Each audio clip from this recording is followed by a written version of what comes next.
आप सबको good evening, shalom.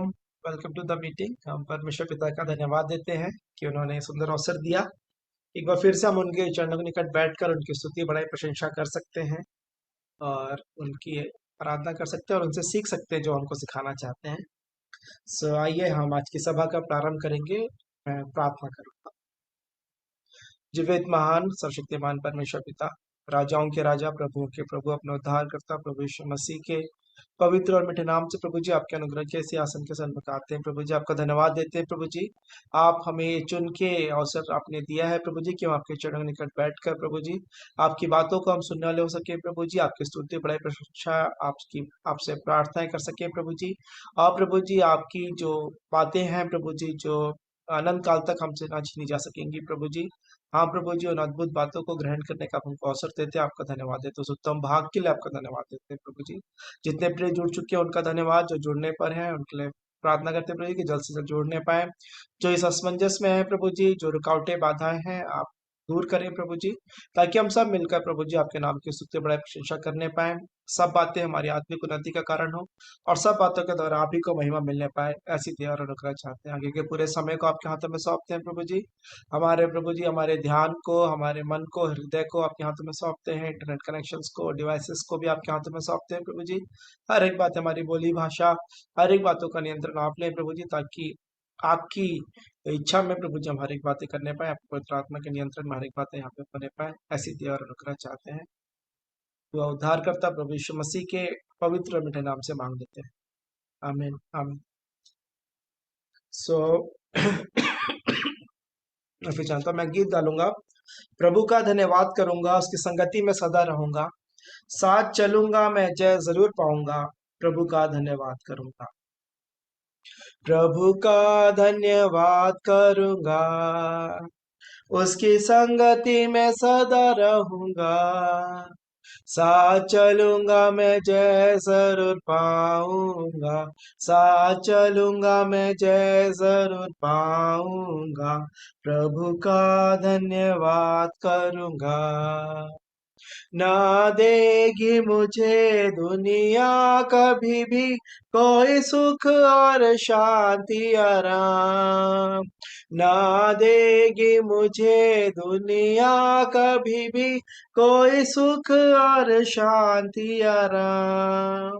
मेरे यीशु के साथ धन्य संगति में, मेरे यीशु के साथ धन्य संगति में सदा मिलती खुशी मुझको।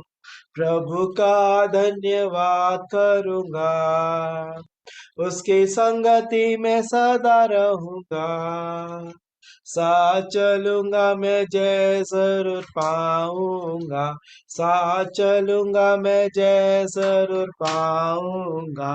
प्रभु का धन्यवाद करूंगा। मेरी जिंदगी की हर परेशानी में खुल जाता है आशा का द्वार, मेरे जिंदगी की हर परेशानी में खुल जाता है आशा का द्वार। कभी ना डरूंगा, कभी ना हटूंगा, कभी ना डरूंगा, कभी ना हटूंगा, चाहे जान भी देना पड़े। प्रभु का धन्यवाद करूंगा, उसकी संगति में सदा रहूंगा, साथ चलूंगा मैं जय जरूर पाऊंगा, साथ चलूंगा मैं जय जरूर पाऊंगा। प्रभु का धन्यवाद करूंगा। कितना अच्छा है वो, कितना धन्य है वो, यीशु ही मेरे जीवन का साथी।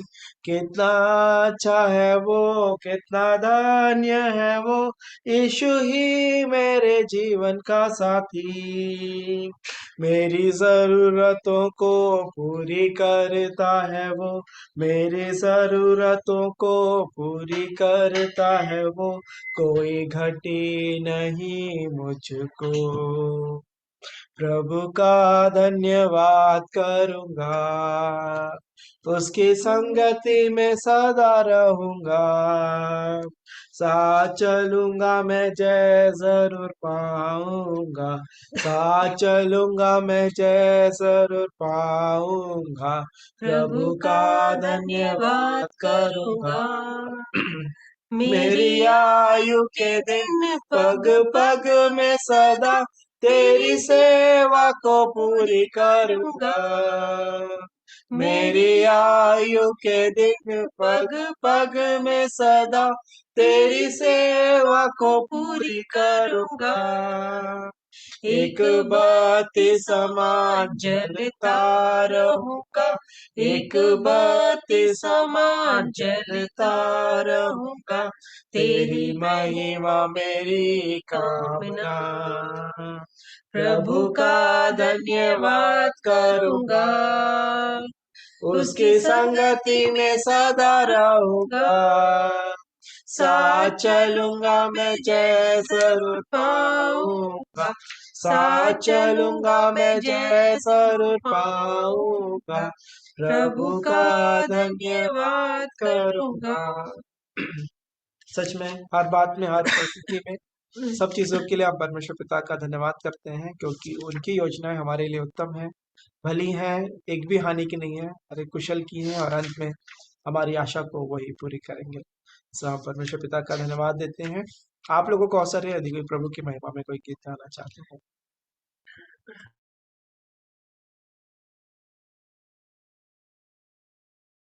तो पिता परमेश्वर का अपने उद्धारकर्ता प्रेमी प्रभु यीशु मसीह के मधुर मीठे नाम में धन्यवाद करते हैं आज की शाम के लिए, इस समय के लिए कि प्रभु ने हम सबको इस भांति जोड़ा है। और हम प्रार्थना में आगे बढ़ेंगे। एक गीत हम गा लेंगे धन्यवाद। जब गीत प्रारंभ हुआ है तो हम भी धन्यवाद का एक गीत गाएंगे। ओ धन्यवाद प्रभु तेरा, तूने इतना दिया है, आशीष इतनी हमें दी, जग को प्यार किया है। ओ धन्यवाद प्रभु तेरा, तेरी नजरें सब पे बराबर, चाहे धनी हो गरीब कोई, पाया सबने द्वार से तेरे, खाली लौटा न कोई, खाली लौटा न कोई। आशीषों के हाथों ने तेरे जीवन संवार दिया है, आशीष इतनी हमें दी, जग को प्यार किया है। ओ धन्यवाद प्रभु तेरा, तेरे द्वार पे आज आए, देने बेटे हमारी, तेरे लिए कुछ भी नहीं है, ले लो विनती हमारी, ले लो विनती हमारी। हो जय तेरी मसीहा, तूने बहुत ही दिया है, आशीष इतनी हमें दी, जग को प्यार किया है। हो धन्यवाद प्रभु मन में सबके साथ चला तू, गिरते हुओं को उठाया, छोड़ तुझे जो दूर जा भटके, उनको राह पिलाया, उनको राह पिलाया। आगे जीवन में तू साथ हो, यही हमारी दुआ है। आशीष इतनी हमें दी, जग को प्यार किया है। ओ धन्यवाद प्रभु तेरा। तो सचमुच में पिता परमेश्वर का धन्यवाद करते हैं, बहुत कुछ उसने दिया है। सबसे बड़ी आशीष जो प्रभु ने दिया है कि उसने हम जग को प्यार करके अनंत जीवन प्रदान किया है। जैसा हमने तीसरे पद में गाया, जीवन में सबके साथ चला तू, गिरते हुओं को उठाया, छोड़ तुझे जो दूर जा भटके, उनको राह पे लाया। इसलिए मैं एक वचन जो 2-3 दिन से मुझको मिल रहा है और कल भी प्रभु की सहायता से मैं उसको बोला, और इस गीत में जो मिल रहा है ये पद, इसलिए मैं उसको पढ़ूंगा। याकूब 5 अध्याय 19 और 20 पद।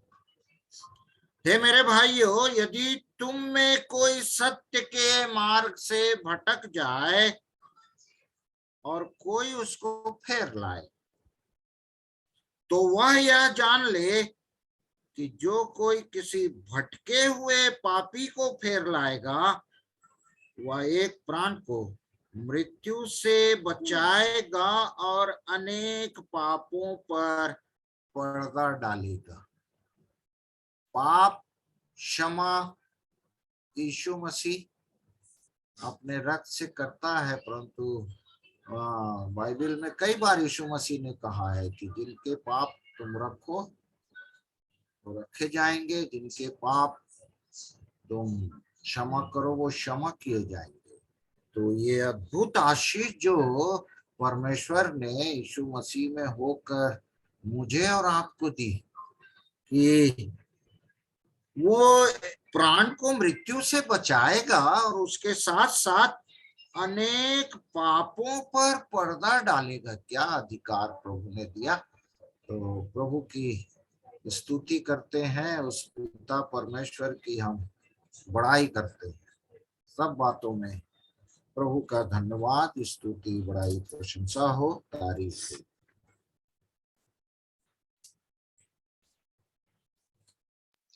हम परमेश्वर पिता का धन्यवाद देते हैं हर एक बातों के लिए, और गीत के लिए और वचनों के लिए। और परमेश्वर पिता का धन्यवाद देते हैं। अभी अवसर हो गया, यदि हमारे बीच में कोई बच्चे हैं और वो पद बोलना चाहते हैं तो वचन रख सकते हैं।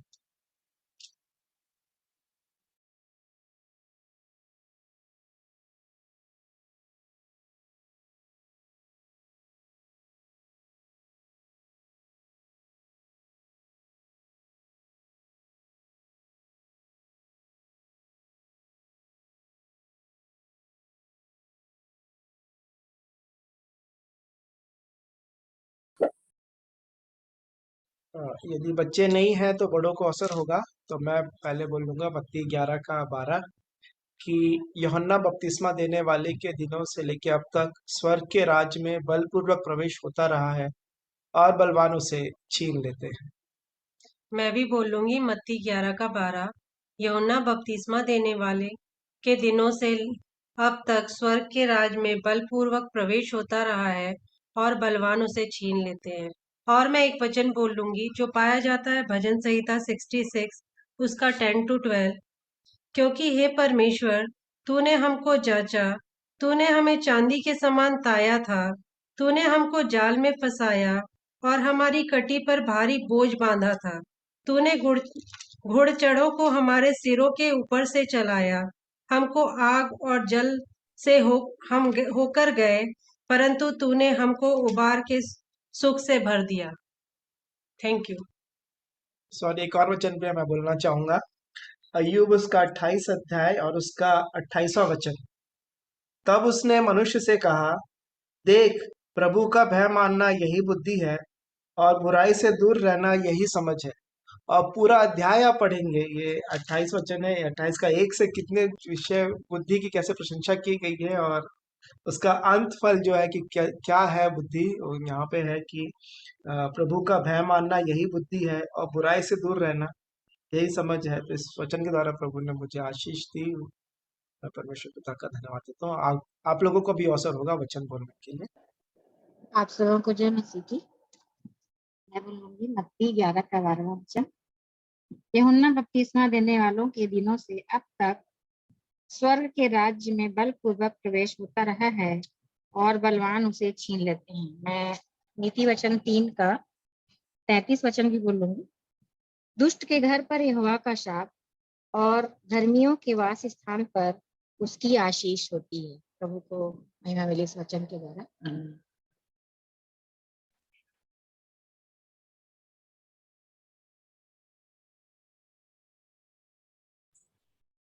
सबोपदेशक 8 अध्याय और 8 पद। यहाँ यूं लिखा है, ऐसा कोई मनुष्य नहीं जिसका वश प्राण पर चले कि वह उसे निकलते समय रोक ले, और न कोई मृत्यु के दिन पर अधिकारी होता है, और न उसे लड़ाई से छुट्टी मिल सकती है, और न दुष्ट लोग अपनी दुष्टता के कारण बच सकते हैं। सब कुछ पिता परमेश्वर के हाथ में। मैं भी परमेश्वर के वचन से पढ़ लूंगी। मत्ती 11 का 12। यूहन्ना बपतिस्मा देने वाले के दिनों से अब तक स्वर्ग के राज्य में बलपूर्वक प्रवेश होता रहा है और बलवान उसे छीन लेते हैं। एक और वचन जिसके द्वारा परमेश्वर ने आज के दिन मुझे आशीषित किया वो पाया जाता है व्यवस्था विवरण 11 उसका 1। इसलिए तू अपने परमेश्वर यहोवा से अत्यंत प्रेम रखना और जो कुछ उसने तुझे सौंपा है उसका अर्थात उसकी विधियों, नियमों और आज्ञाओं का नित्य पालन करना।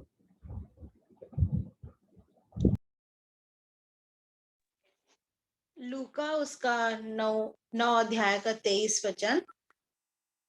उसने सबसे कहा, यदि कोई मेरे पीछे आना चाहे तो अपने आपे से इनकार करे और प्रतिदिन अपना क्रूस उठाए हुए मेरे पीछे हो ले।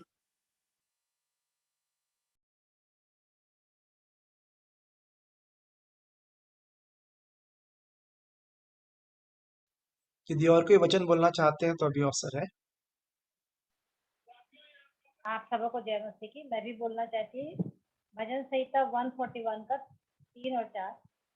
हे यहोवा मेरे मुख पर पहरा बैठा, मेरे होठों के द्वार की रखवाली कर। मेरा मन किसी बुरी बात की ओर फिरने न दे। मैं अनर्थकारी पुरुषों के संग दुष्ट कामों में न लगूं, और मैं उनके स्वादिष्ट भोजन वस्तुओं में से कुछ न खाऊं।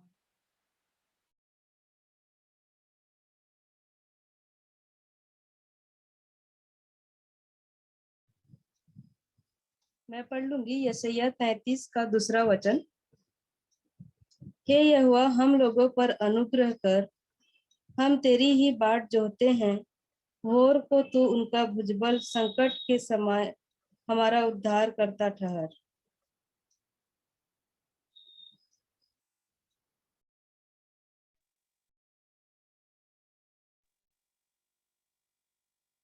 मैं भी अपने उद्धारकर्ता परमेश्वर के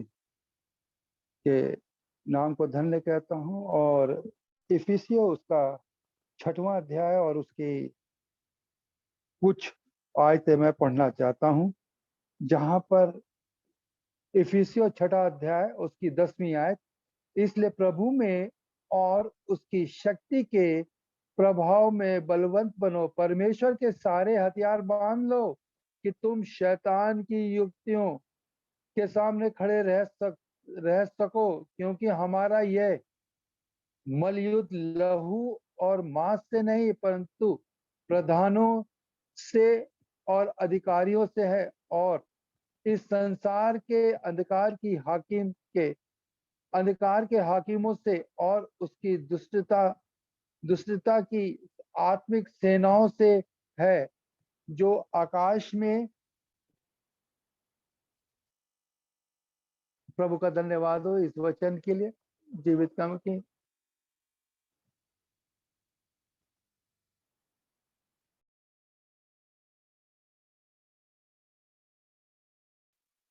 यदि हम में से कोई सबने बोल दिया वचन तो अभी गवाहियों का अवसर होगा। यदि कोई गवाही कोई बांटना चाहते हैं तो अभी अवसर है। अब मैं शुरुआत करूंगा कि हमारा फ्रिज अभी सॉरी जरूरी है कि हम हर जो चीजें हैं प्रभु की महिमा के लिए उनके वचन के अनुसार देखेंगे। और जिसके लिए पिछले दिनों जो मुझे अभी वचन मिला है, अभी जो बाइबल अध्ययन कर रहे हैं हम कलीसिया में, तो वो पाया जाता है रोमियो में। रोमियो उसका 5वां अध्याय निकाल लेंगे। रोमियो 5 का तो 1 से पढ़ने का है, मैं पढ़ लेता हूँ। अतः जब हम विश्वास से धर्मी ठहरे तो अपने प्रभु यीशु मसीह के द्वारा परमेश्वर के साथ मेल रखें, जिसके द्वारा विश्वास के कारण उस अनुग्रह तक जिसमें हम बने हैं हमारी पहुंच भी हुई, और परमेश्वर की महिमा की आशा पर घमंड करें। केवल यही नहीं वरन हम क्लेशों में भी घमंड करें, यह जानकर कि क्लेश से धीरज और धीरज से खरा निकलना और खरे निकलने से आशा उत्पन्न होती है, और आशा से लज्जा नहीं होती, क्योंकि पवित्र आत्मा जो हमें दिया गया है उसके द्वारा परमेश्वर का प्रेम हमारे मन में डाला गया है। तो अभी ये वाला जो समय चल रहा है, क्योंकि यहाँ पे लिखा है तीसरे वचन की शुरुआत में, दूसरे वचन का अंत ऐसे कहता है, और परमेश्वर की महिमा की आशा पर घमंड करें। तो हमारे पास जो अनंत आशा है, जो परमेश्वर पिता ने हमसे जो वायदे किए हैं, प्रतिज्ञाएं की हैं, और हर एक जो आशीषें जो उन्होंने इस पृथ्वी के लिए भी रखी है हमारे लिए, सब चीजें वो देने वाले पिता परमेश्वर है। तो उस पर हम घमंड कर सकते हैं। और घमंड के लिए जो हम अध्ययन में हमने सीखा, उसके लिए शब्द है इंग्लिश में एक्सल्टेशन। और एक्सल्टेशन EXULTATION, एक्सल्टेशन का मतलब ये है कि एक जॉयफुल कॉन्फिडेंस, है ना, हर्षित हियाव। हियाव भी है कि हम परिस्थितियों से गुजरेंगे, लेकिन और जब परिस्थितियों से गुजरते रहेंगे तो हम आनंदित होकर गुजरेंगे। और उसी का तीसरा वचन शुरू होता है, केवल यही नहीं हम क्लेशों में भी घमंड करें, ऐसा वो कहते हैं। तो इसका हम अध्ययन कर रहे हैं कि जब परिस्थितियां अच्छी हैं, सब चीजें अच्छा चल रहा है, तब तो आनंदित रहना स्वाभाविक है। लेकिन जब परिस्थितियां विपरीत है, तब कैसे हम आनंदित रह के उन परिस्थितियों का सामना कर सकते हैं। तो अभी वही फेज चल रहा है हमारे जीवन में। हालांकि हर दिन में हर एक जन के पास विभिन्न चुनौतियां रहती हैं। तो जैसे मिस्टी की आंखों की बात है, या फिर हमारा हेल्थ के लिए है ना, और हम लोग का, मेरा भी थोड़ा सा सर्दी खांसी से चल रहा है। अभी सैटरडे से ही शुरू हुआ। और फिर अभी हम देख रहे थे हमारा फ्रिज, और मैं भी कोशिश कर रहा हूँ कि क्रेडिट कार्ड फ्री लाइफ रहे, तो पैसों के मामले में भी बिल्कुल ऑर्गेनाइज रहे। और ऐसा पैसे जो परिस्थितियां जब आती हैं, तो फिर हुआ ये कि हमारा फ्रिज खराब हो गया। फ्रिज खराब हो गया मतलब कूलिंग करना बंद कर दिया। और फिर उसमें जब हमने उसको बुलाया, टेक्नीशियन को कंप्लेन किया, तो उसने बताया कि 12,000 रुपये का खर्चा आएगा, इसका कंप्रेसर खराब हो गया। थोड़ा सा बड़ा फ्रिज है हमारा, और इसमें बोला कंप्रेसर खराब होगा और कुछ कुछ चीज़ें पार्ट्स बदलनी पड़ेंगी, ऐसा करके उसने एस्टिमेट दिया। तो हम बोले, तो जब परिस्थितियां हैं तो हम तो यह है कि प्रभु सहायता करेंगे, परिस्थितियां जो भी आएंगी। और लेकिन फिर उसके बाद वो कुछ कुछ करके गए, और बोले जब तक चल रहा है मैं 1-2 दिन में वो कंप्रेसर अरेंज करके, अभी ये स्टॉक में नहीं है, अरेंज करके वो आके लगा देंगे। तो बोला ठीक है, अब करना ही है तो करना पड़ेगा, ऐसा करके। लेकिन परमेश्वर पिता का धन्यवाद देते हैं, वो जब से गए हैं उसके बाद से फ्रिज में जो बहुत ज्यादा आवाज आ रही थी, वो चली गई। उसका कंप्रेसर जो बंद हो जा रहा था बिल्कुल थोड़ी देर में चलने के बाद, वो हमारा फ्रीजर जो ठंडा नहीं कर रहा था, वो भी फिर वो ठीक हो गया।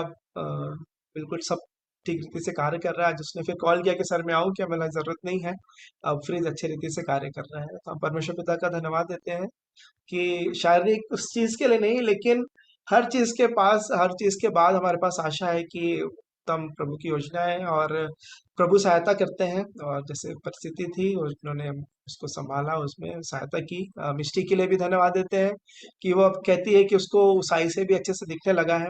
हालांकि कंटिन्यूअस नहीं है वो, थोड़ी देर दिखता है अच्छे से, फिर से ब्लर हो जाता है, कुछ कुछ एंगल्स पे उसको दिख रहा है, ऐसे करके वो बोल रही है कि इम्प्रूवमेंट काफी दिख रहा है। तो हम परमेश्वर पिता का धन्यवाद देते हैं, हर एक परिस्थिति में वो हमको संभालते हैं।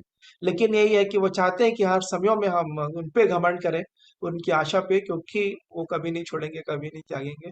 और यही परिस्थितियां टेस्टिंग का टाइम भी होती है, परख का समय भी होता है। तो प्रभु सहायता करे मेरी, सोनिया की, मिष्टी की और सभी के लिए, सभी जो हम जो एक देह हैं और एक दूसरे के लिए पीड़ा रखते हैं, दर्द रखते हैं, बोझ रखते हैं। आप लोगों की प्रार्थनाओं के लिए भी धन्यवाद, और परमेश्वर पिता का धन्यवाद, उन्होंने प्रार्थनाओं का उत्तर दिया है। परमेश्वर का धन्यवाद। आप लोगों को भी अवसर।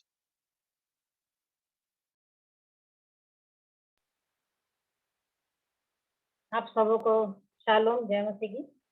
और धन्यवाद देती हूँ कि सच में जो अभी बेटे रमन ने कहा, और मैं तो 1 तारीख को नहीं सुन पाई थी, और जब मैं उसको भी सुनी बेटे रुपेश के द्वारा, प्रभु के दास के द्वारा, तो और मुझे नहीं मालूम था कि वो बातें जो उन्होंने कहा उस दिन और आज की भी बात।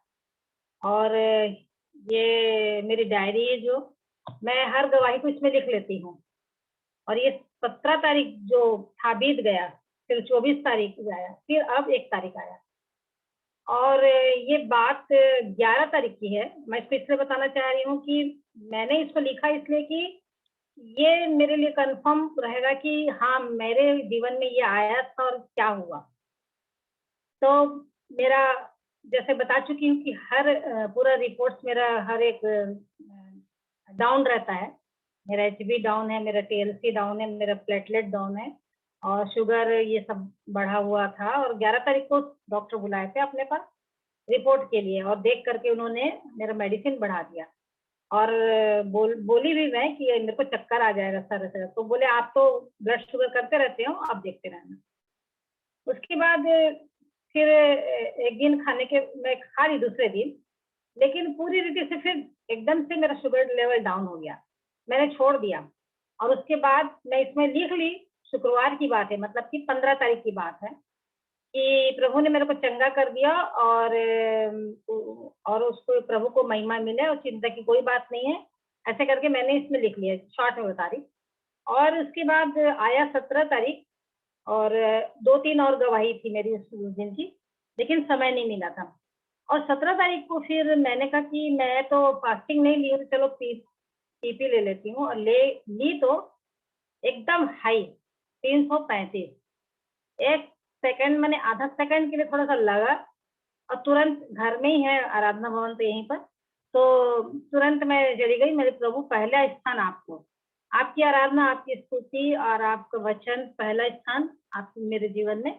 और उसके बाद ये सत्य कि ये तो होता रहेगा, इसमें मेरे को कोई चिंता नहीं।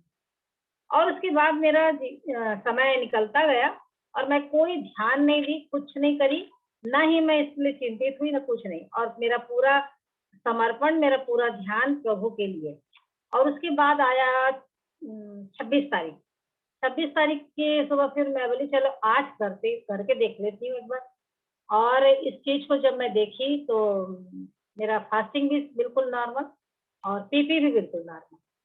तो मैं प्रभु का धन्यवाद दी कि, और मेडिसिन नहीं खाई मैं, तो मैं प्रभु का धन्यवाद दी कि वाकई में प्रभु मेरे को देखते रहते हैं, जांचते रहते हैं। मैं जानती हूँ कि वो भी है बाजू में शैतान, लेकिन मैं उसको प्रेफरेंस देती नहीं हूँ। मैं केवल प्रभु को पर विश्वास करके उसकी इच्छा पे चलने के लिए ही सोचते रहती हूँ। और मैंने अपना पूरा ध्यान प्रभु पे लगाया, और मेरे को कभी भी ये नहीं हुआ कि इधर मैं देखूं। प्रभु का धन्यवाद करती हूँ कि फिर उसके बाद 1 तारीख को जो मैं पूरा लिखी हूँ इसमें, तो इसी बात को मैंने लिखा। और ये बात भी लिखी कि मेरे मतलब ब्लेस्ड फैमिली में भी बताई हूँ कि नेगेटिव फेलियर है मेरे पर प्रभु मेरे साथ है, यही मेरे लिए सबसे बड़ी बात है। और प्रभु के प्रति जो प्रेम है उसे प्रभु ने देखा, आदर किया और बिना मांगे उसने मुझे नॉर्मल किया। और इस बात को भी मैं लिखी कि प्रभु के प्रेम की निकटता को महसूस करती हूँ और प्रभु यीशु से निस्वार्थ प्रेम करना मेरे जीवन में है। न स्वर्ग, न स्वर्गीय धन, न स्वर्गीय भेद, ज्ञान, प्रसिद्धि, कोई पदवी, कोई घमंड, कोई उपलब्धि, कुछ भी नहीं चाहिए, बस केवल मुझे आप प्रभु यीशु मसीह चाहिए। तो इस बात को तो मैं लिखी और जब मैं कल के दिन याद नहीं आ रहा, तो सुनी तो उस बात के लिए मैं बहुत धन्यवादित हुई कि वाकई में प्रभु के दास रुपेश ने जो बताया और अभी जो अमन बेटे ने बताया कि क्लेश में धीरज, किसी प्रकार का दुख कुछ भी होता रहे तो वो धीरज और वो संयम जीवन में, आशा से लज्जा नहीं होती, ये सब बातें। तो मैं इस चीज को देखी कि सबसे बड़ी बात उन्होंने कहा कि ये कि कुछ भी होता रहे जीवन में, लेकिन प्रभु मेरे साथ है, ये सबसे बड़ी बात होनी चाहिए, सबसे बड़ा अच्छा ये है। तो इसी बात को मैं भी लिखी, मेरे को कुछ भी नहीं, लेकिन मेरे को प्रभु चाहिए बस, और उससे प्रेम करने वाला जीवन, क्योंकि उसने तो सब कुछ दे दिया है। और इस शरीर में जो होता रहेगा तो इब्रानी 12 पूरा अध्याय है मेरे लिए, और उसको तो मुझको सहना ही है। तो मैं प्रभु का धन्यवाद करती हूँ कि हर, और मैं ना बता रही हूँ वहां पर 1 तारीख को जब मैं गवाही दे रही थी तो मैं इस बात को भी बोल रही थी, अपने मुंह से चैलेंज कर रही थी, जैसे बेटे ने बोला पिछले दिनों में रुपेश भाई ने, कि हम शैतान को चुनौती दे। और मैं वाकई में चैलेंज कर रही थी कि मेरे को तो बहुत आनंद आता है कि मेरे शरीर में दुख, तकलीफ, क्लेश आता ही रहे, होता ही रहे, ताकि मैं उसको जानूं और अधिक उसके प्रेम की निकटता में बनी रहूं। और मेरे प्रभु के दासों के द्वारा भी मुझको उलाहना जो मिलती रहती, वो बहुत अच्छा होता है कि मैं इसी संसार में जीते जी सांस के रहते हुए अपने आप को देख लूं। तो ये मेरे लिए भलाई ही है, सब कुछ मेरे लिए भला ही होता है।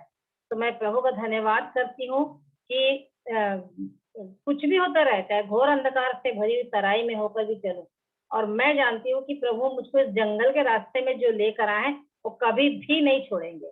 कुछ भी होता रहेगा वो मेरे सिखाने के लिए है, इतना मैं जानती हूँ। अब मैं अच्छी तरह से समझ गई कि मुझको तो उस आत्मिक हथियार लेकर के दुष्ट से लड़ना भी है, उसको पैरों तले करना भी है, और प्रभु को जीवित जयवंत करते जाना है। और इसलिए मेरे को शरीर पे नहीं, लेकिन मेरे को आत्मा के जीवन में बढ़ना है। तो मैं प्रभु का धन्यवाद करती, आप सबका भी धन्यवाद करती जो प्रार्थनाओं में मुझको याद करते हैं, और आप लोग के द्वारा जो सपोर्ट मिलता है इस तरह से समझाने का, उसके लिए भी।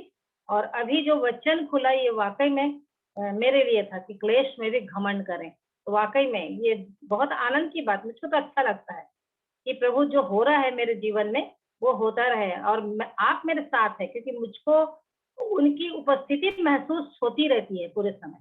इसलिए मैं प्रभु के नाम की स्तुति करती हूँ। आप सबों को जय मसीह।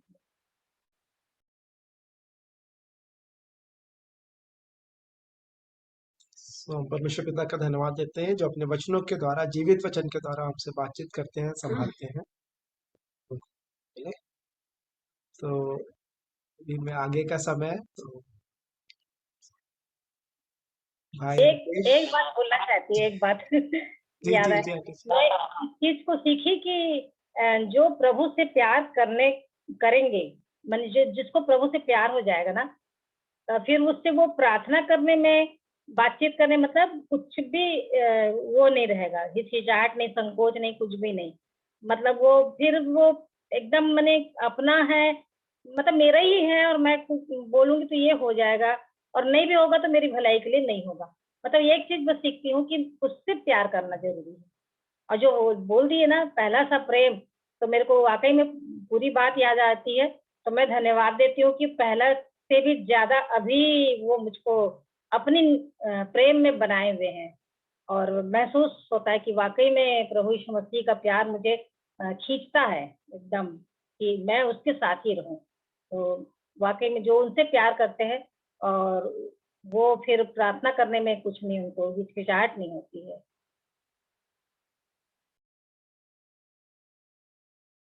तो थैंक यू आंटी जी। अब विजय अंकल को अवसर है। मैं अपने प्रभु का धन्यवाद देता हूँ, उसके नाम की महिमा, उसके नाम की तारीफ करता हूँ। पहले एक वचन पढ़ूंगा, इसी का ही इफिसियों 6 अध्याय और उसकी 18वीं आयत।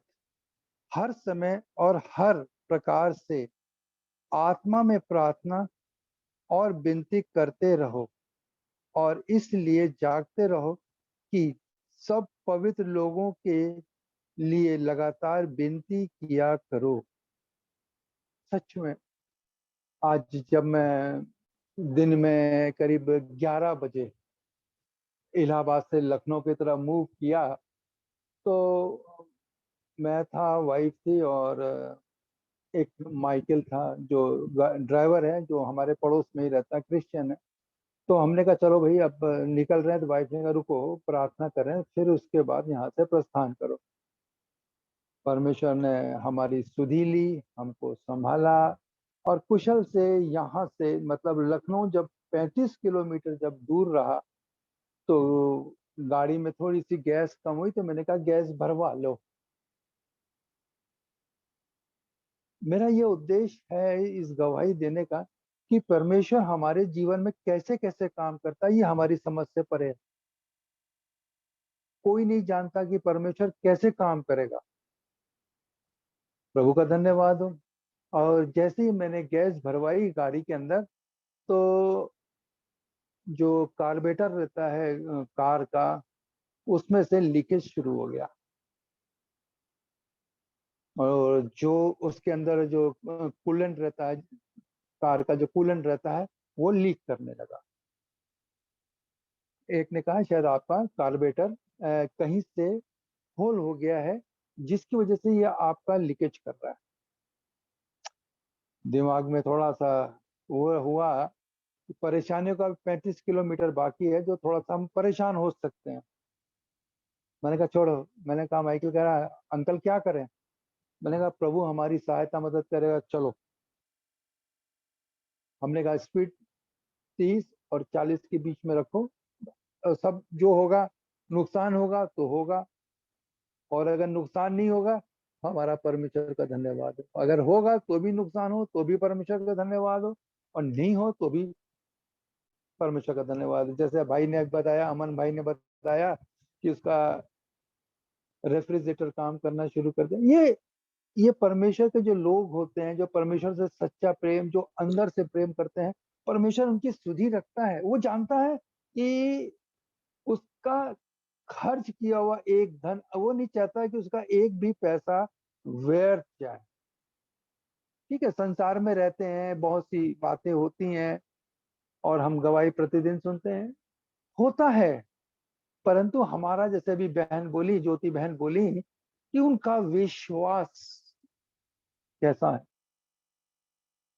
विश्वास जो हमारा होना चाहिए, अगर हमारा विश्वास है तो हमारे ऊपर से हर एक प्रकार से परेशानियों का हमारे जीवन से दूर हो गया। फिर इसके बाद क्या हुआ, एक मिस्त्री बोला वो आप आ गए, हमारे पास इसका काम नहीं हो पाएगा, आप आगे जाइए लखनऊ में।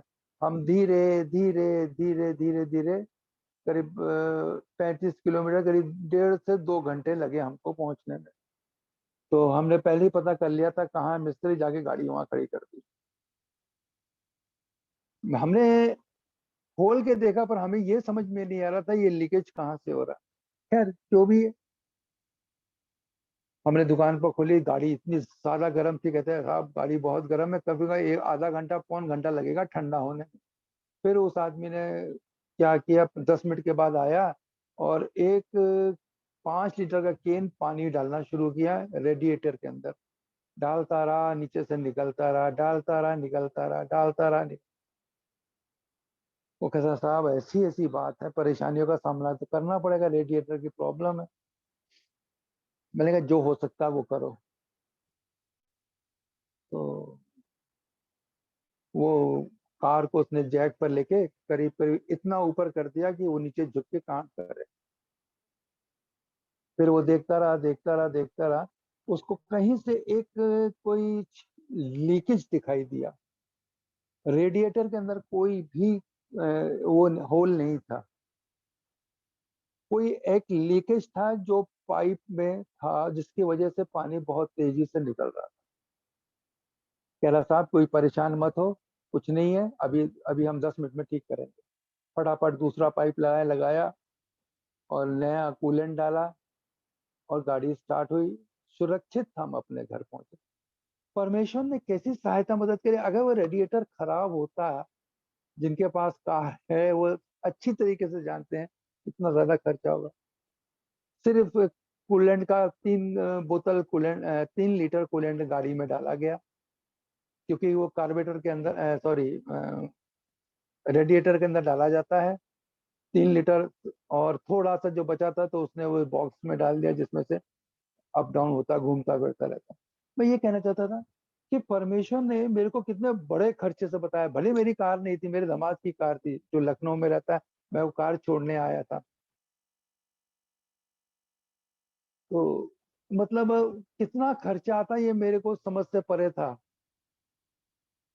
परमेश्वर ने दिया है, भरपूरी से दिया है, कोई परेशानी नहीं होती, हो जाता। परंतु परमेश्वर मेरे मन को जानता था। जो हमने उससे प्रार्थना करी कि परमेश्वर हमको सुरक्षित ले जा, मार्ग में आने वाली हर एक अंधकार की शक्ति मैं आने और जाने में तू हमारी सहायता मदद करेगा ना। हर एक बात हमने परमेश्वर के सामने रखी और परमेश्वर ने मेरी प्रार्थना का उत्तर दिया। इसलिए मैं प्रभु का धन्यवाद देता हूं कि मुझे उसने एक बड़े खर्चे से बचाया। इसलिए मैं मेरे जीवित परमेश्वर का मैं धन्यवाद देता हूं। आगे की सभा भाई को हाथ में सौंपता हूँ। तो हम परमेश्वर पिता का धन्यवाद देते हैं कि परमेश्वर पिता ने उनकी यात्रा में सहायता की, विजय कल और उनके परिवार की बड़े खर्चे से बचाया। सो अभी अवसर है कि यदि हम में से कोई प्रार्थना के विषय में जो हम सीख रहे हैं कोई बात शेयर करना चाहते हैं या कोई गवाही है तो आप जरूर रख सकते हैं।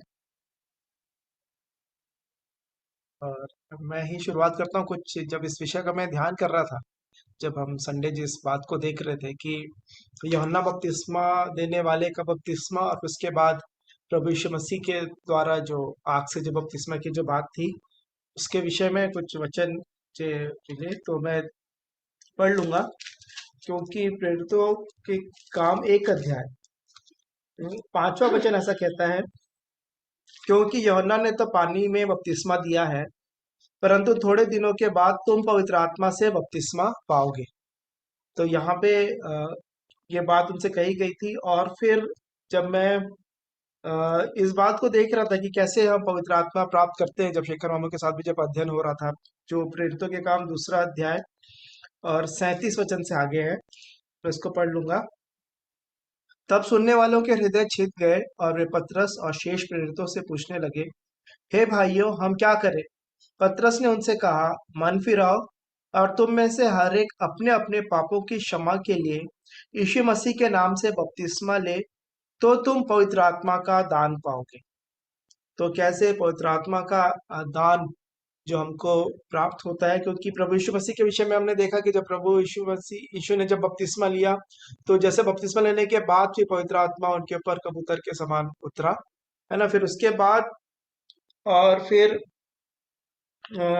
हम इसी बात को देखते हैं कि और जब हम एक दूसरा उदाहरण जब यहाँ पे देखते हैं, जब इनके ऊपर पवित्र आत्मा कैसे आया चेलों के ऊपर, जो कि प्रेरितों के काम 2 अध्याय 1 वचन में यदि हम देखेंगे, यहाँ पे लिखा है, जब पिन्तेकुस्त का दिन आया तो वे सब एक जगह इकट्ठे थे। एकाएक आकाश से बड़ी आंधी की सी सनसनाहट का शब्द हुआ और उससे सारा घर जहाँ वे बैठे थे गूंज गया, और उन्हें आग की सी जीभें फटती हुई दिखाई दी और उनमें से हर एक पर आग ठहरी। वे सब पवित्र आत्मा से भर गए और जिस प्रकार आत्मा ने उन्हें बोलने की सामर्थ्य दी, वे अन्य अन्य भाषा बोलने लगे। तो मैं यहाँ पे वो देख रहा था इस बात को कि अ, इस चौथे वचन को प्रेरितों के काम 1 का 4 पढ़ेंगे तब शायद और भी क्लियर होगा। और उनसे मिलकर उन्हें आज्ञा दी, यरूशलेम को ना छोड़ो, परंतु पिता की उस प्रतिज्ञा के पूरे होने की बाट जोते रहो, जिसकी चर्चा तुम मुझसे सुन चुके हो। है ना। फिर इसके बाद लिखा है, क्योंकि यूहन्ना ने तो पानी में बपतिस्मा दिया है, परंतु थोड़े दिनों के बाद तुम पवित्र आत्मा से बपतिस्मा पाओगे। तो यहाँ पे उनको कहा गया था, यरूशलेम को ना छोड़ो, परंतु पिता की उस प्रतिज्ञा के पूरे होने की बाट जोते रहो। तो ये बाट जो रहे थे, तो फिर दूसरे अध्याय के पहले वचन में जो बातें हुई, है ना, पवित्र आत्मा उनके ऊपर उतरा पिन्तेकुस्त के दिन। तो मैं इस बात पे थोड़ा सा फिर मैं और ध्यान करने लगा कि कैसे हमको पवित्र आत्मा का दान मिलता है, या कैसे आत्मा में प्रार्थना करने की, जब हम देख रहे थे इस विषय को, हम समझ रहे थे। तो जब बाट जोने का विषय आया, तो फिर मुझे यशायाह 40 उसका 27 से 31 में मेरा ध्यान गया। यशायाह 40, प्रभु सहायता करे कि मैं सही बातों को जोड़ रहा हूँ। प्रभु सहायता करे कि यशायाह 40 में जिस बात को हमने पिछले दिनों भी देखा था, और बार बार हम इस बात को दोहराते हैं कि को मैं पढ़ लूंगा उस वचन को। 40 का मैं 27 से पढ़ूंगा, 27 31। हे याकूब तू क्यों कहता है, हे इसराइल तू क्यों बोलता है, हे याकूब तू क्यों कहता है, हे इसराइल तू क्यों बोलता है, मेरा मार्ग यहोवा से छिपा हुआ है, मेरा परमेश्वर मेरे न्याय की कुछ चिंता नहीं करता।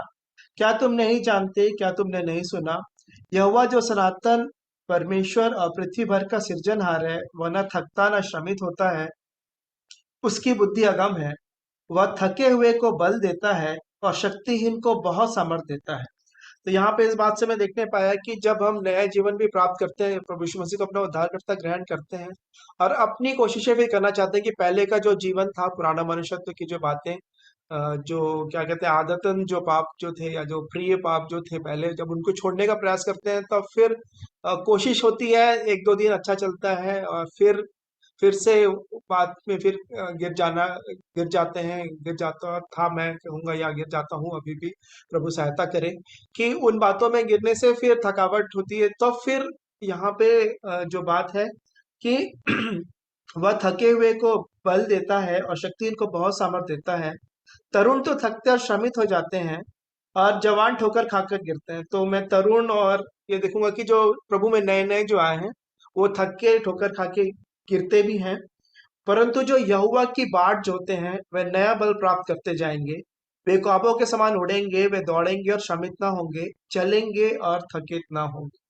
तो यहाँ पे जो बाट जोड़ने वाली जो बात है कि प्रभु अब मुझसे नहीं होगा, आपकी आत्मा की मुझे सहायता चाहिए, उसी के द्वारा मैं चल सकता हूँ। तो इस वचन के द्वारा मैंने ये सीखा, और मैं फिर प्रभु यीशु मसीह के स्वयं यीशु के जीवन से मैं देख रहा था, जो कि मत्ती 3 के 13 में यदि हम देखेंगे, मत्ती 3 का 13, जब वो प्रभु यीशु मसीह यीशु जब बपतिस्मा लेकर आए, मत्ती 3 अध्याय और उसका 13वां वचन, कि जब वहां से उन्होंने बपतिस्मा लिए, फिर उस समय लिखा है 13 में, उस समय यीशु गलील के गर्दन के किनारे यूहन्ना के पास उनसे बपतिस्मा लेने आया।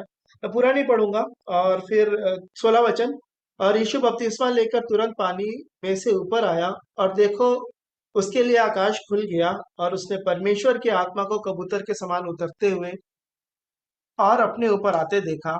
और देखो यह आकाशवाणी हुई, यह मेरा प्रिय पुत्र है, जिससे मैं अत्यंत प्रसन्न हूँ।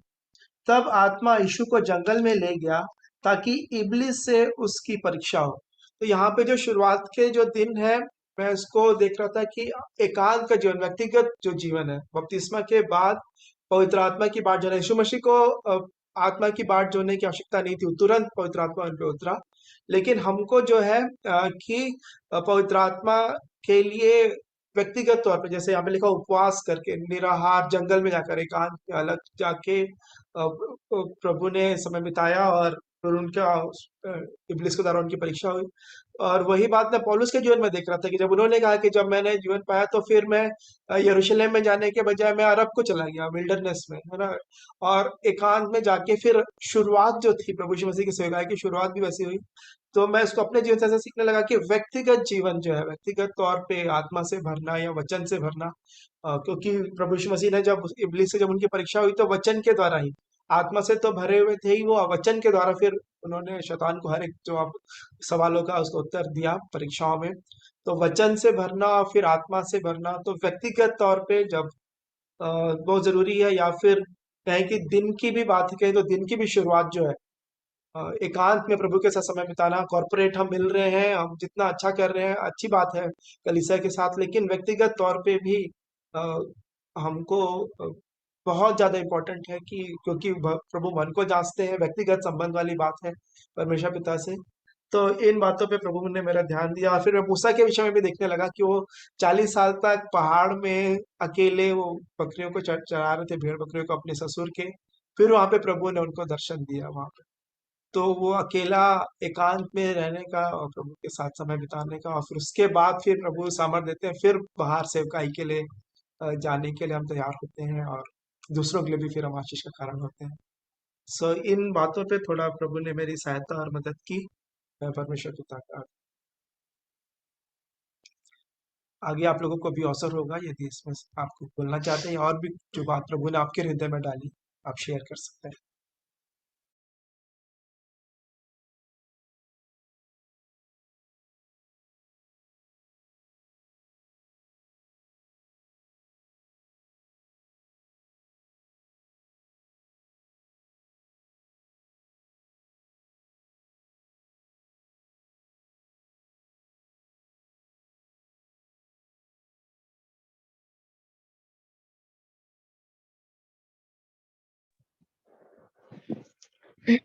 आप सबों को जय मसीह की। जो इन दिनों हमारे बीच में ये जो टॉपिक चल रहा है प्रार्थना का, प्रार्थना जो है हम लोग जानते हैं कि प्रार्थना में बहुत बड़ी शक्ति होती है, और प्रार्थना का महत्व जो हमारे जीवन में है वो हम सब जानते हैं। और समय समय पर हम प्रार्थना करते हैं एक दूसरे के लिए, और एक दूसरे के लिए बोलते भी हैं कि हमारे लिए प्रार्थना करिए या उसके लिए प्रार्थना करिए। और प्रार्थना में मैंने देखा कि कई लोग ऐसे होते हैं, जब उनका जरूरत रहता है प्रार्थना करते हैं, और जब पूरा हो जाता है तो फिर वो उस समय आनंदित होकर और फिर थोड़े दिन में भूल जाते हैं कि परमेश्वर पिता ने हमारे लिए क्या किया। तो प्रार्थना के कई मतलब पहलू हैं, और सब अपने अपने जीवन में उस महत्व को जानते हैं, परंतु मैं यहाँ पे याकूब 4 अध्याय और उसका 13 वचन में प्रार्थना के बारे में यहाँ पर लिखा है पूरा।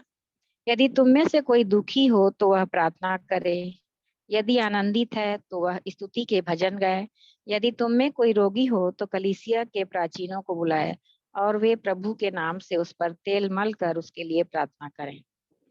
तो यहाँ पे हमें परमेश्वर पिता के वचन से सीखने मिलता है कि हमें कोई दुखी है, मतलब दुख का कारण कई प्रकार का हो सकता है, अलग अलग प्रकार का रहता है जो हम किसी भी कारण से दुखी रहते हैं, कभी बीमारी के द्वारा, तो कभी किसी चीज के कारण, कभी किसी चीज के कारण। और प्रार्थना करते हैं तो परमेश्वर पिता जब हमारी सुनते हैं तो हम धन्यवाद करते हैं, और कई बार ऐसा होता है कि हमें लगता है कि हमारी प्रार्थना नहीं सुनी गई और हम निराश हो जाते हैं।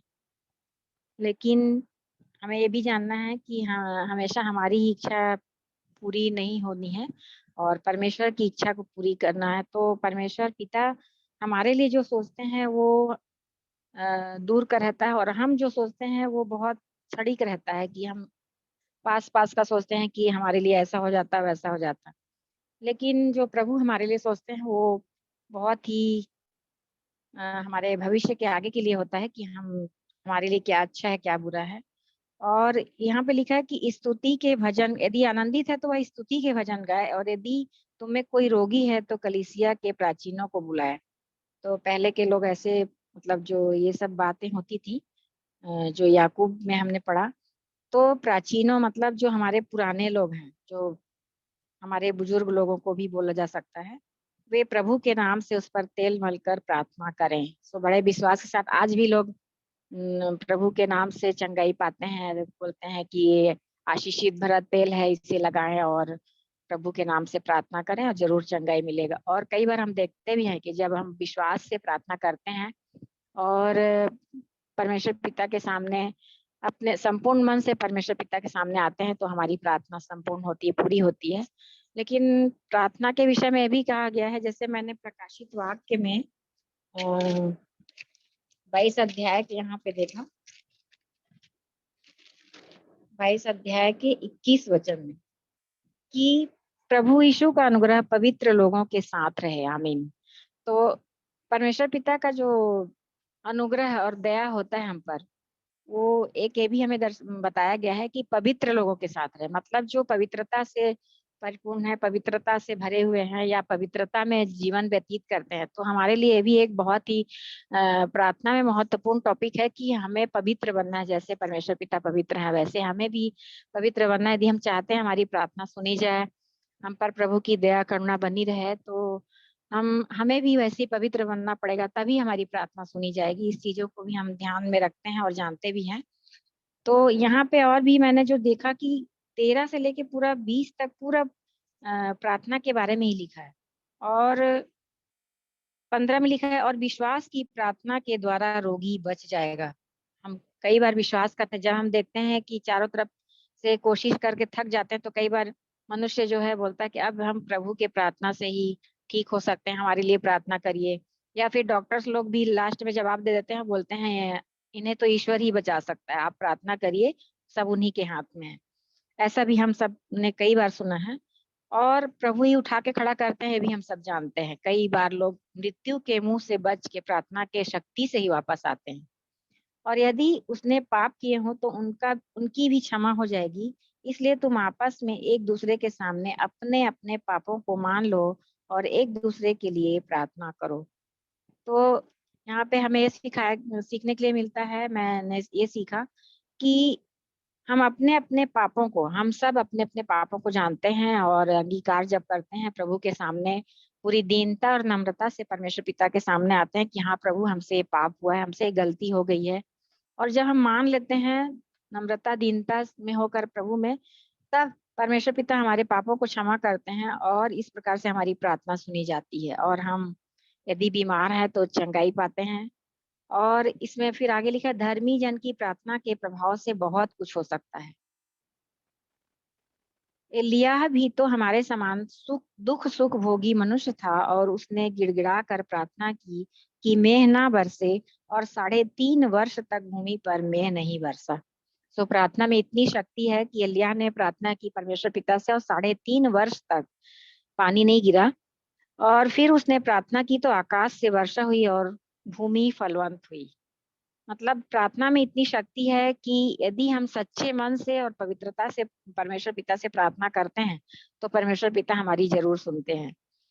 हे मेरे भाइयों, यदि तुम में से कोई सत्य के मार्ग से भटक जाए और कोई उसको फेर लाए, तो वह यह जान ले कि जो कोई भटके हुए पापी को फेर लाएगा, वह एक प्राण को मृत्यु से बचाएगा और अनेक पापों पर पर्दा डालेगा।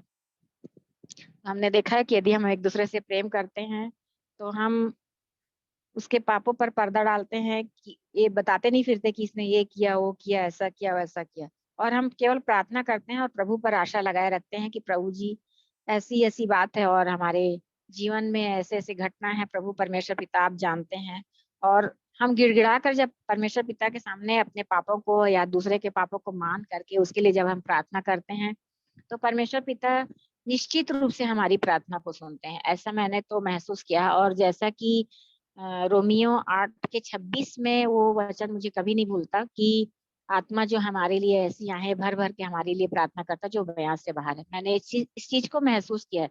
जब मैं परमेश्वर पिता के वचन को उतना नहीं जानती थी, नहीं आई थी, तो मैंने सचमुच उस आह जो मेरी आत्मा ने आहे भर भर के जब मैं लेटती थी, तो मैं इस चीज को बहुत ही ज्यादा अपने आप में महसूस करती थी कि ऐसा कुछ है मेरे अंदर जो मेरे लिए सचमुच कोई ऐसी चीज है, जो कोई ऐसी शक्ति है जो मेरे लिए काम कर रही है। और सचमुच मतलब जो मेरे अंदर से आह निकलता था कि मतलब ऐसे लगता था कि पता नहीं, मैं उस चीज को बयान नहीं कर सकती, लेकिन जो रोमियो 8:26 के अनुसार मैंने उस वचन के अनुसार सचमुच बहुत ही ज्यादा महसूस किया कि सचमुच हमारे लिए आत्मा जो आहे भर भर के जो बयान से बाहर है प्रार्थना करती है। तो सचमुच ऐसा ही है कि मैं सही में बयान नहीं कर सकती कि वो जो आहें हमारे मतलब मेरे अंदर से निकल रही थी, कि वो उस चीज को मैं आज भी महसूस करती हूँ कि परमेश्वर पिता ने मेरी सहायता की और पवित्र आत्मा ने मेरी सहायता की कि मैं प्रार्थना करना सचमुच आज भी उतना ठीक से नहीं जानती हूँ, मैं प्रभु से बोलती हूँ, परमेश्वर पिता मुझे प्रार्थना करना ठीक से नहीं आता है, मुझे सिखाइए। और कभी-कभी मैं देखती हूँ कि मैं जिस चीज को मतलब जैसे कभी प्रार्थना करती हूँ तो ऐसे-ऐसे शब्दों से प्रार्थना करती हूँ जो मैं खुद कभी सोच भी नहीं सकती। लेकिन परमेश्वर पिता मेरी सहायता करते हैं और मैं जब प्रार्थना करती हूँ, तो मैंने देखा है कि यदि सचमुच सच्चे मन से यदि हम प्रार्थना करते हैं परमेश्वर पिता की ओर फिर के, तो परमेश्वर पिता इतना तो निश्चित है कि हमारी ज़रूर सुनते हैं। तो मैंने जो अभी इन दिनों सीखा जैसे कि हमने प्रेरितों, इफिसियों, कुलिसियों और याकूब से प्रकाशित वाक्य में जो भी हमने देखा प्रार्थना का जो महत्व है, प्रार्थना का एक जगह नहीं, पुराने नियम और नए नियम में भरा पड़ा है। प्रार्थना प्रार्थना की जो बातें हैं हमने सीखा कि कहाँ-कहाँ पर कैसे-कैसे किस जगह में किस प्रकार की प्रार्थना की गई और उसकी शक्तियों को हमने देखा। जैसे हमने प्रेरितों 10 में भी देखा कुरनेलियुस की प्रार्थना जो सच्चा भक्त था प्रभु का मतलब वो सच्चे मन का था और उसकी प्रार्थना सुनी गई और स्वर्गदूत बोलता है कि हे कुरनेलियुस तुम्हारी प्रार्थना और तुम्हारे दान परमेश्वर पिता के पास स्मरण के लिए पहुंचे हैं। तो सचमुच यदि हम सच्चे मन से परमेश्वर पिता के पास प्रार्थना करते हैं तो प्रभु हमारी जरूर सुनते हैं। और ऐसे इस प्रकार से मैंने देखा है कि जो प्रार्थना का महत्व है हमारे जीवन में बहुत ही ज़्यादा है। कब, कहाँ, कैसे, किस स्थिति में हम जब कुछ भी परिस्थितियों में होते हैं तो हमारे लिए हमारे मन में यही आता है और यदि हम परमेश्वर पिता पर भरोसा करते हैं तो कि नहीं ये सब प्रार्थना से ठीक हो जाएगा।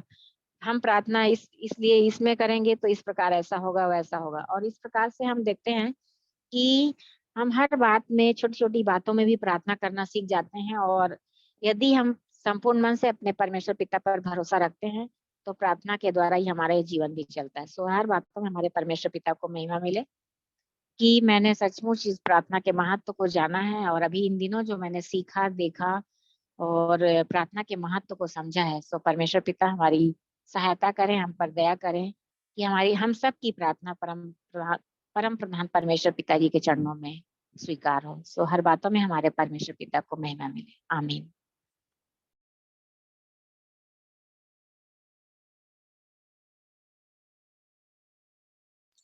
परमेश्वर पिता का धन्यवाद भाभी के द्वारा जो प्रश्नों तक पहुंचाया। अभी और अवसर है यदि कोई कुछ कहना चाहते हैं।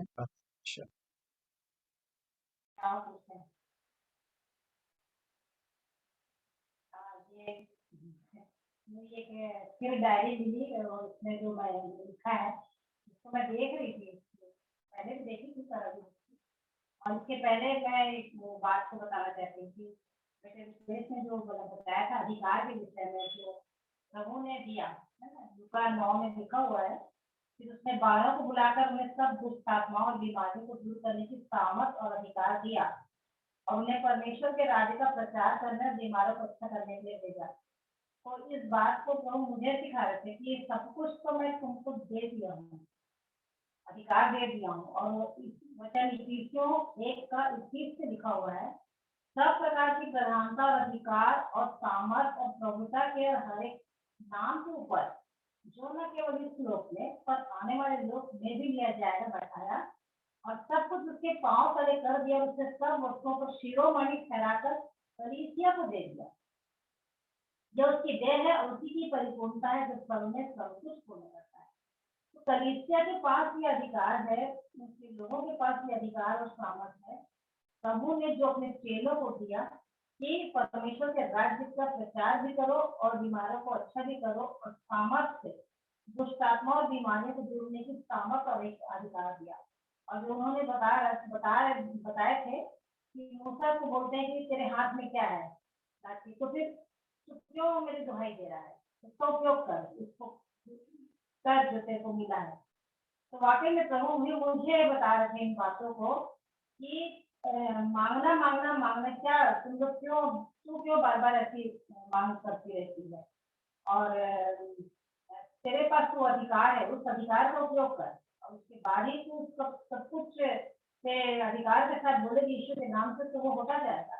मतलब उसमें बने रहने के बाद 15 के अनुसार उसकी वचन मेरे में और मेरी बातें उसमें बनी रहेंगी तब होगा उसको। तो इस प्रकार से वो बता रहे थे और एक विशेष बात को भी बता रहे थे कि जो वही प्रकाशित बात के 2 में लिखा हुआ है ना कि मैं जानता हूँ कि तू ऐसा है वैसा है, बहुत परेशान करता है सब कुछ करके, लेकिन तेरे विरुद्ध एक बात कहना करके, तेरे विरुद्ध मुझे कुछ कहना है, तो तेरे विरुद्ध मुझे कहना है करके लिखा हुआ है, और मुझे तेरे विरुद्ध यह कहना है। तो इस बात को भी याद दिला रखे कि अपना पहला सा प्रेम छोड़ दिए कैसी परिस्थिति से। उस समय क्या तुम मानती थी क्या? मैं बोली हाँ, तो उस समय तो केवल रोना रोना रोना और आपके साथ रहने का ही, हमें आपके छोड़ कुछ भी अच्छा नहीं लगता था, बस पूरे समय आपके साथ ही रहने का। तो वो चीज को रियलाइज करा रहे थे कि वो प्यार मैं चाहता हूँ, तो मेरे साथ कर और मेरे साथ रह। तो ये फिर मांगने की फिर तो जरूरत ही नहीं रहेगी, वो तो सब कुछ होता जाएगा होता जाएगा। इस बात को बताते हैं, उस समय क्या तू मांगने वाली बनी थी क्या कि तू ऐसा ऐसा कर दी है? तो मेरे प्यार में खोई रहती थी, रोती रहती थी पूरे समय, और मेरे ही चरणों में रहती थी और मुझको स्मरण करती थी, मेरे भार को, मेरे किए हुए कामों को, मेरी बातों को, जो क्या क्या मैंने चले किया, उन बातों की तो चर्चा कर करके रियलाइज करते रहती थी, सोचते रहती थी, उसी पे तेरा मन लगा रहता था कि तू मेरे ही पीछे पीछे लगी रहती थी, है ना। जैसे मैं पुराने किताबें वही सोचता कि जंगल में तू कैसे मेरे पीछे पीछे फिरती रहती थी। तो किस प्रकार का प्यार जो था तेरा, वही प्यार अब रहना चाहिए थे, तो तू चेक कर ले और वहां कहाँ से गिरी थी और मन फिरा पहले के समान काम कर, जिससे मन नहीं फिराएगा तो मैं तेरे पास आकर तेरे जीवन को साथ हटा दूंगा। तो इस प्रकार से वो प्यार को प्रभु ने बताया। उस समय तेरे जीवन में मांगना नहीं था, तू मेरे साथ बस रहती थी, पूरे समय तू मेरे मेरे साथ रहती थी, मेरी उपस्थिति मेरे को चाहती थी, बस और कुछ नहीं चाहिए होता। मैंने सही बात है प्रभु जी, यही तो चीज है जो मुझे करना है। और मैं धन्यवाद देती हूँ कि मैं इस जब इसको पाई, मैं लिखा हुआ है इसका, ये 2007 की बात है, ये भी इसमें लिखा है, और मैं इसको बस पढ़ दूंगी जल्दी जल्दी। मैं तो यह चाहती हूँ कि जो कुछ भी करूँ उसके द्वारा मेरे उद्धारकर्ता प्रभु यीशु मसीह को महिमा मिले, क्योंकि बाइबल कहती है कि जो तुम चाहे खाओ चाहे पियो चाहे जो कुछ भी करो, सब कुछ परमेश्वर की महिमा ही लेकर करो। पहला तुमकी 10:33।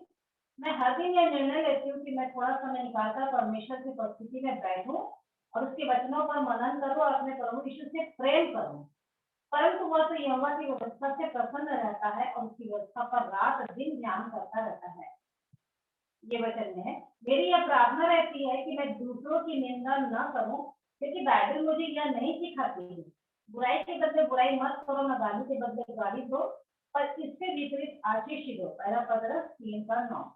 इस बार इस 2007 वर्ष में मैं एक प्रार्थना योद्धा बनूं और राष्ट्र भारतवर्ष छत्तीसगढ़ सेवा के लिए, कलिसिया के लिए, परिवार के जवान बच्चों के लिए, मिशनरी गणों के लिए, मिशनरी बच्चों के लिए और अन्य सभी विषयों के लिए मध्यस्थता की प्रार्थना करूं, क्योंकि मुझे ये दर्शन वचन से परमेश्वर ने दिया है।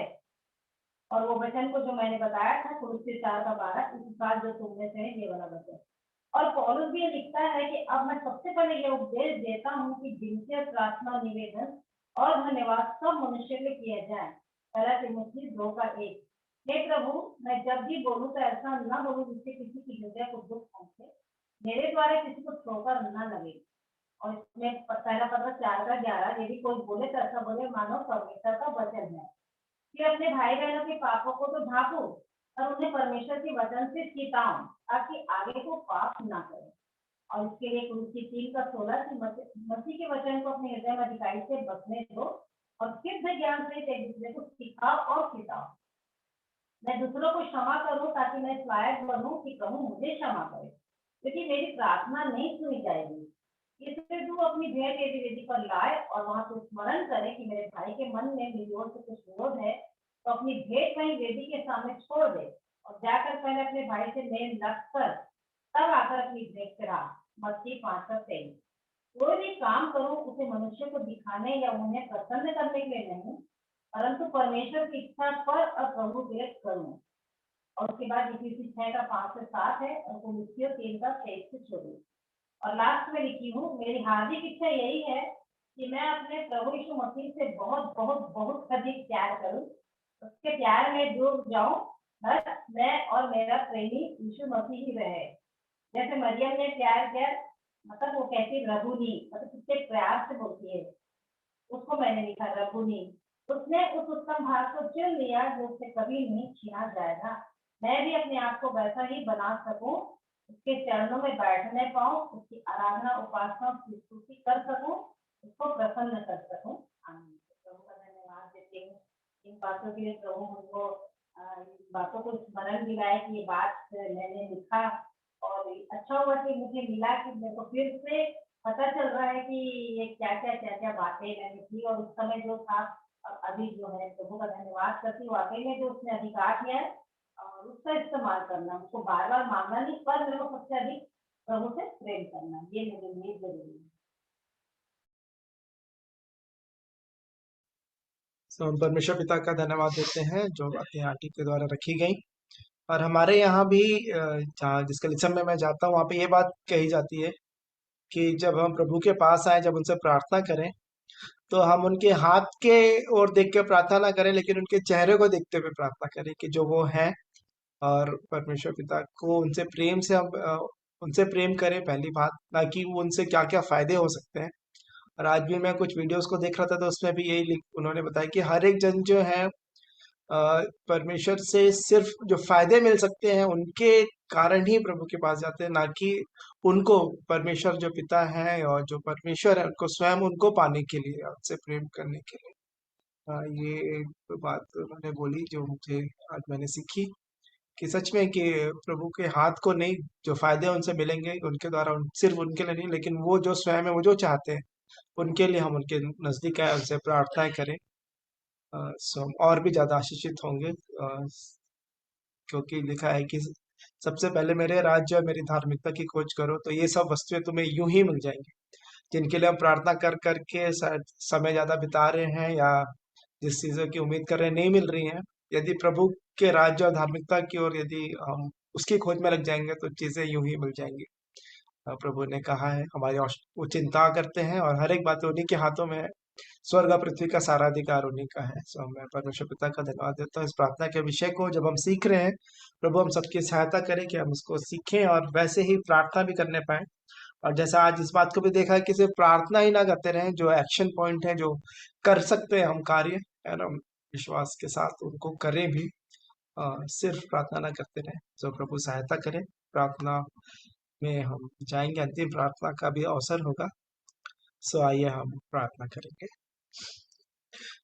जीवित महान सर्वशक्तिमान परमेश्वर पिता, आप जो हमारे प्रार्थना को सुनने वाले पिता परमेश्वर हैं, अपने उद्धारकर्ता हमारे मध्यस्थ प्रभु यीशु मसीह के पवित्र और मीठे नाम से प्रभु जी आपके अनुग्रह के सिंहासन के सन्मुख आते हैं। पवित्र आत्मा, आपका धन्यवाद देते हैं जब हमें प्रार्थना करना सिखाते हैं, जो हमारी ओर से प्रभु जी हमारे लिए प्रभु जी प्रार्थनाएं करते हैं। प्रभु जी, हाँ प्रभु जी, आपका धन्यवाद देते हैं। इस वक्त ये अवसर आपने हमको दिया, आपका धन्यवाद देते हैं कि प्रार्थना के विषय को हम प्रभु जी और भी अच्छी रीति से हम सीखने पाए, जानने पाए, और वैसे ही हम प्रार्थना करने पाए, हमारा प्रार्थना का जीवन होने पाए। जैसा आप वचन कहता है कि हर समय और हर प्रकार से आत्मा में प्रार्थना विनती किया करो। हर पवित्र लोगों के लिए विनती किया करो। जो सुसमाचार प्रचारक उनके लिए विनती किया करो कि वो अवसर आने पर आपके वचन के सुसमाचार के भेदों को बड़े हियाव के साथ वो प्रचार करने पाए। और साथ ही साथ प्रभु जी अपने हर एक विश्वासी जनों के लिए कि प्रभु जी हम भीतरी मनुष्यत्व में आपके आत्मा के द्वारा बलवंत होते जाएं। प्रभु जी आपके प्रेम की लंबाई चौड़ाई गहराई को प्रभु जी, हाँ प्रभु जी, हम जानने पाए प्रभु जी, और आपका रूप हमें बनता जाए प्रभु जी। आप ही के परमेश्वर पिता, आपके रूप में हम परिपूर्ण होते जाए प्रभु जी, ताकि हमारे जीवन से आपकी शोभा, आपका जीवन प्रकट होने पाए। हर एक बातों के लिए प्रभु जी आपका धन्यवाद देते हैं, जो बातें हम सीख रहे हैं प्रभु जी, कि आप आपसे प्रेम करें प्रभु जी, ना कि उन फायदों से जो आपसे प्रेम करने से होते हैं, आपके नजदीक आने से होते हैं। हाँ प्रभु जी, सहायता मदद करें पूरे मन, पूरे प्राण, पूरी शक्ति, हाँ प्रभु जी, पूरे हृदय से प्रभु जी, तन मन धन से प्रभु जी आपसे हम प्रेम करने पाए। ऐसी दया और अनुग्रह चाहते हैं। तो फिर से इस रात्रि के समय अपने जीवनों को आपके हाथों में समर्पित करते हैं प्रभु जी। हमारे आत्मा प्राण भी आपके हाथों में सौंपते हैं। यदि आज की रात्रि आप आए होने दे कि हम आपके साथ जाने वाले हो सके प्रभु जी। हाँ प्रभु जी, हर एक को बातें जो आपकी इच्छा के विरुद्ध हमारे जीवन से, वो सब आपकी दया, आपकी करुणा से प्रभु जी हटने पाए, उन पर हम जयवंत होने पाए। आपकी आत्मा के लिए, आपके वचन के लिए आपको धन्यवाद देते हैं, जो हमारे पाँव के लिए दीपक, हमारे के लिए उजाला है। और जो आत्मा जो प्रभु प्रभु जी हमें पाप के विषय में, धार्मिकता के विषय में और न्याय के विषय में हमेशा कायल करता है, प्रभु जी आपका धन्यवाद देते हैं। एक बार फिर से बच्चों से लेकर बुजुर्गों तक हर सबों को आपके हाथों में सौंपते हैं। आप में बलवान बने रहे प्रभु जी, ताकि आपके स्वर्ग राज्य में हम प्रवेश करने पाए प्रभु जी, ऐसी दया करना चाहते हैं। तो उद्धार करता प्रभु यीशु मसीह के पवित्र और मीठे नाम से मांगते हैं, आमीन। आइए हम प्रभु की प्रार्थना एक साथ कर लेंगे। हे हमारे पिता, आप जो स्वर्ग में हैं, आपका नाम पवित्र माना जाए, आपका राज्य आए, आपकी इच्छा जैसे स्वर्ग में पूरी होती है वैसे इस पृथ्वी पर भी पूरी हो। हमारे दिन भर की रोटी आज हमें दे, और जिस प्रकार हमने अपने अपराधियों को क्षमा किया है, वैसे ही आप भी हमारे अपराधों को क्षमा करें, और हमें परीक्षा में न लाएं, परंतु बुराई से बचाएं, क्योंकि राज्य और पराक्रम और महिमा सदा आपकी की है, आमीन। सभी को शालोम, एबेनेजर, इमानुएल। परमेश्वर पिता का धन्यवाद आज के समय के लिए, सबों के पार्टिसिपेशन के लिए धन्यवाद। सबको शालोम। शालोम।